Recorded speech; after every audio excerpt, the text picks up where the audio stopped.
मुल्क भर की तरह समरियाल में भी यौम इस्तेहसाल कश्मीर रैली का इनेकाद किया गया।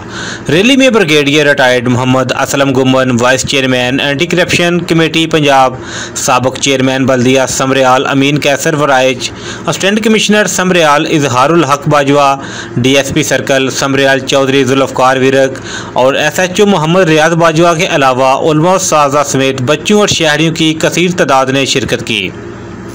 रैली म्यूनसिपल कमेटी समरियाल से शुरू होकर मोड़ समरियाल पर इख्तिताम पजीर हुई।